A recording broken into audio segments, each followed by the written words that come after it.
Hello Instabook. No. Hello Facegram. No. Hello YouTube. That's a real thing, right? What's going on, guys? It's Ximenez reading the Whiskey Somm here, and we are doing a blind tasting of the GlenDronach 1989 Kingsman Vintage, comparing it to the 12-year.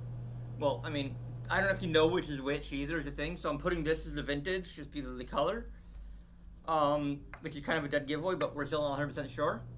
And I'm going to assume this is the 12-year again because of the color. Anyway, so on my right is the one we think is the vintage because of the dark molasses coloring of it. And we're just going to go through a quick nosing and tasting of this. Then we're going to do a nosing and tasting of the 12. I think we'll just nose them separately first. We'll nose this one on the right first, and then we'll nose this one on the left first. Again, I keep calling this a 12 because I want this to be the 12, because I think it is because of the color.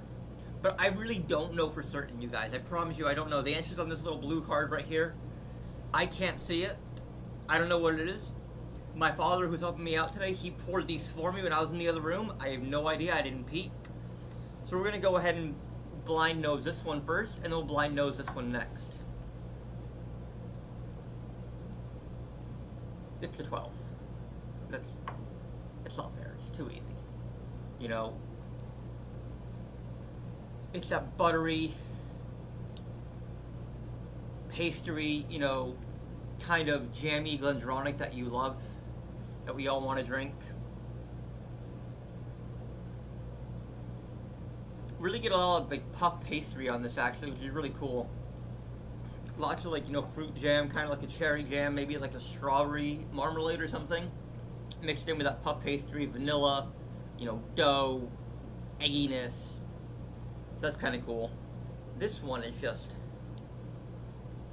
oh my god, it's like figs. Figs and molasses.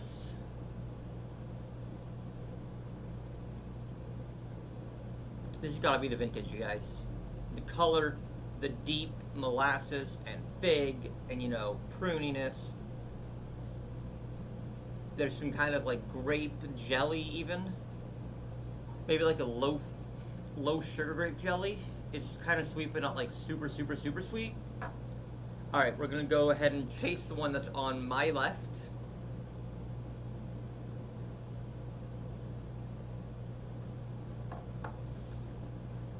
Dough, a little white pepper. Some of that's the heat, the alcohol evaporating. A little bit of caramel, and like, you know, cacao and dark chocolate a little bit. Buttery. Almost got an almond butter taste to it, actually. Kind of stewed fruit. Kind of warm. A little bit of clove and cardamom. That's probably 12. Alright.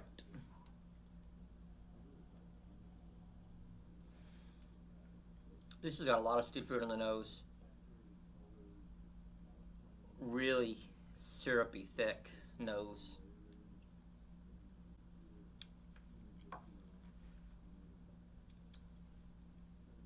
That is partly because there's less, you know, headroom. Looking at the glasses, you know, you can see that this is, you know, slightly shorter than the regular Glencairn. If you put them base to base, you know, the regular Glencairn goes to here. This stops down here. I don't know if you guys can see that really well. So this glass is about yay big. The Glencairn is yay big. So not a giant difference, but when we're talking about, you know, ethanol evaporation, it does make a difference. So it's not a fully fair tasting, but it's, you know, a pretty apt comparison. On the palate,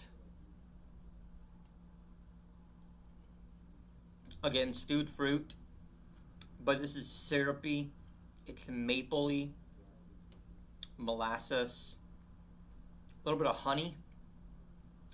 You should have a chocolate covered honeycomb too, which is really nice. There's honey, and then chocolate covered honeycomb. There's definitely a butteriness.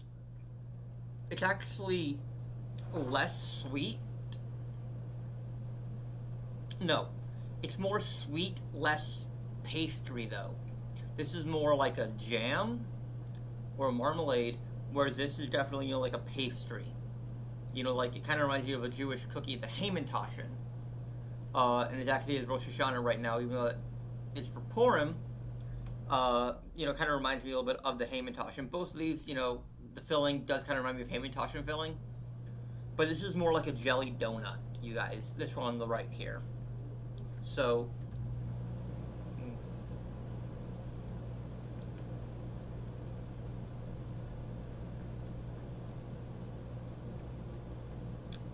my God. It's minty, it's bitter. There is some paprika, some salinity, a very subtle salinity, but there is definitely some salinity.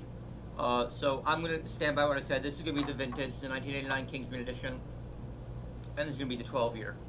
So, moment of truth, let's take a look. Oh. Can that be right? No, that can't be right. There's no way that's right. Unless it's supposed to be like this, where I flip it up like this. I mean, this is Kingsman, this is 12.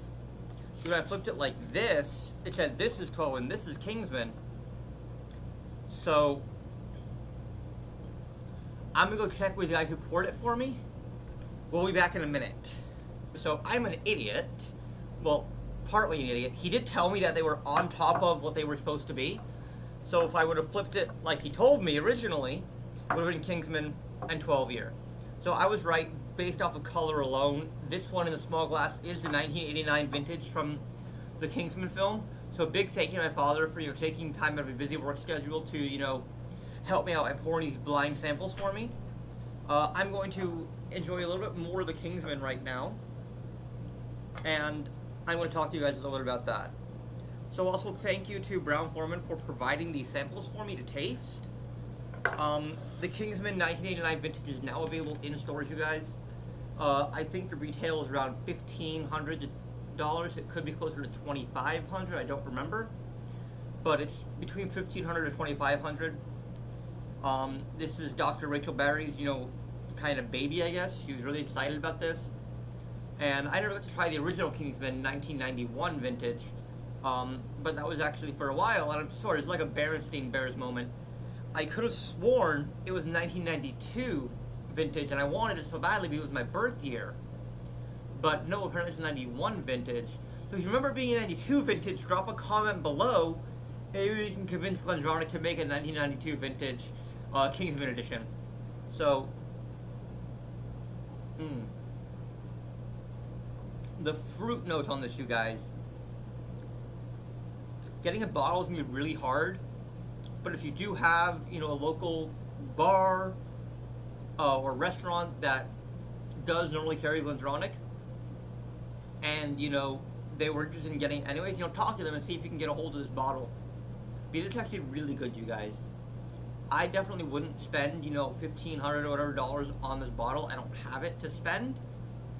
But it's definitely worth tasting. It's a lot of stewed fruit and jammy jelly. It's sweet. It's kind of like a Hamantaschen, but also notes of puff pastry, paprika, a little bit of saline, salinity, some saltiness. It's just an all-around delicious pour. So that's it for this episode of the Whiskey Somm Sips. Make sure to hit that like button and subscribe.